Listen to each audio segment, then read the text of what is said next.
Hi, everybody. Thank you so much for joining me today. I am hopeful to be able to give you some ideas today on focus. What does focus look like? And this is a big one, also not always the easiest one. Who am I and what am I doing here? My name is Rebecca Sonnenberg. I'm a licensed clinical social worker, and I'm here to hopefully make you a better boss, better leader, maybe even a better entrepreneur. So when it comes to focus, I think there's lots of different things that you can try and you can do. And some people are going to be better at certain things than others. So as I always say, please give yourself some time, some practice, a little bit of kindness and a little bit of love. One of the things I think for me that helps a lot when I'm focused, I don't do well working from home. I don't find it super enjoyable. I like to kind of keep my work and my home as separate as humanly possible. It just feels better for me. But I also don't really like working somewhere that's going to have a lot of noise, a lot of humans. Some of the stuff I'm working on is confidential. And then also sometimes being in the office can be really difficult because once your employees see you, they want to ask you things, they want to chat with you, and you want to visit with them sometimes. So if you can find a hideaway, a little hidey hole somewhere, maybe a different office, maybe you collaborate with somebody and you can use their space where your employees don't necessarily have access to you for that time. And just scheduling maybe a couple of hours a week where you can kind of just tuck yourself in there. Nobody can really find you. It's kind of just your little secret area. And it doesn't mean that you necessarily have to be there all day. Sometimes I'll find myself even being able to get probably twice as much work done in just a couple of hours when I have somewhere like that to go. As I've said about a zillion times, for me, what really helps too with my focus is making a list. I really like to write things down, especially before I go to bed, because I have a tendency to be one of the people that goes to bed and continues to think about all the things that they need to be doing. So for me, if I can sit down throughout the day and make a list, as well as right before bed, write down things that I really want to focus on or get ready to do either tomorrow or the day after. This helps me when I wake up to kind of give myself a reprieve of starting the day a little slow, having some coffee, eating something, and then getting going with the day and starting to work on the things that I need to get done.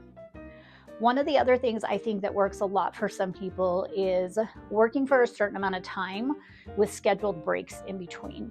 This can be really helpful if you're somebody who has a tendency to get really hyper-focused on something and then everything else slips away, and before you know it, you haven't gone to the bathroom, you haven't eaten anything, you've had no water all day long. So sometimes having like a 25-minute work session with like a 5-minute break. I think depending on you as the human, depending on how much you sit all day long, these 5-minute breaks can be really beneficial if you're going for a walk. Maybe even it's just around the building. It's a great way to get some exercise as well as to move your body, which can hold a lot of our tension, a lot of our frustration, a lot of our anxiety. And what's better, it gives you some vitamin D, which is never a bad thing. And it's always super helpful, especially if you're like me and you work in an office for a huge chunk of your day.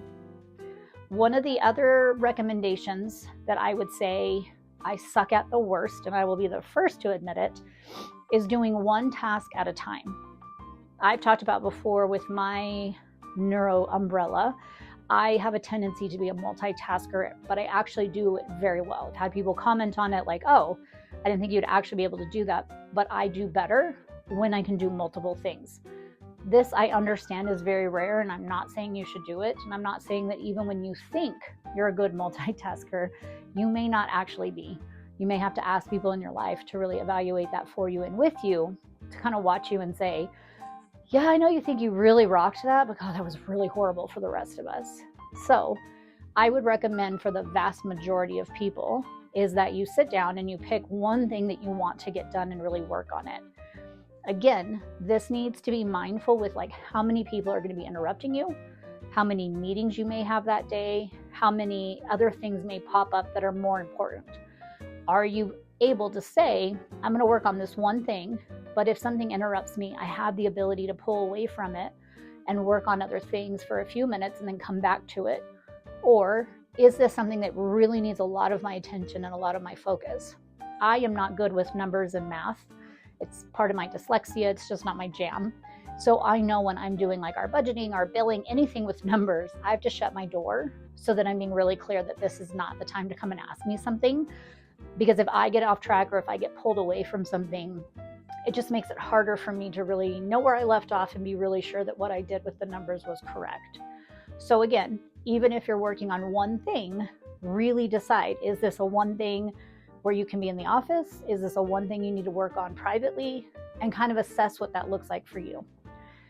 I think the biggest thing I will tell you guys about focus is that when you are hungry, when you are tired, when you are thirsty, when you are run down, no matter how many lists you have, no matter how many plans you have in action, it's going to be really hard to focus. And that's when you need to step back and say, maybe today's not the day for me to do this. Maybe today's just a day for rest. I know that's not always possible. I know that doesn't always work out the way we hope it does. But I'm asking for you to give yourself a grain of salt and kindness and saying, man, I have tried all day to get one thing done and it has gone to shit every time. Why is that? Well, I haven't slept. I slept like crap last night. The kids were up all night. One of my kiddos is sick. My husband's not feeling well. We have stuff coming up. Taxes are due. It's the end of the year. It's Christmas. Pick a struggle. We've all faced it. And it's okay to say that maybe right then and there, no matter how hard you try, that's just not your day. It's not your time. Or is it just step away and eat something? Take a break, go to the bathroom. Even little tiny things like that can help to readjust. But really check in with yourself. Check in with your body. Are you feeling tense? Are you feeling irritable? Are you attacking yourself? If that's happening, it's more, and there's more that you're going to need. Okay, so these are just some tricks and some tips, and we're going to try them. If you like them or you're looking for more, please make sure to leave me a comment, ask any questions. Let me know if any of these worked for you, or even if they didn't. So thank you guys so much for joining. Please like and share. And I really hope that I get to see you guys next week. And I hope more than anything that this helps you to feel like a better leader, better entrepreneur, better business person. Thanks, guys.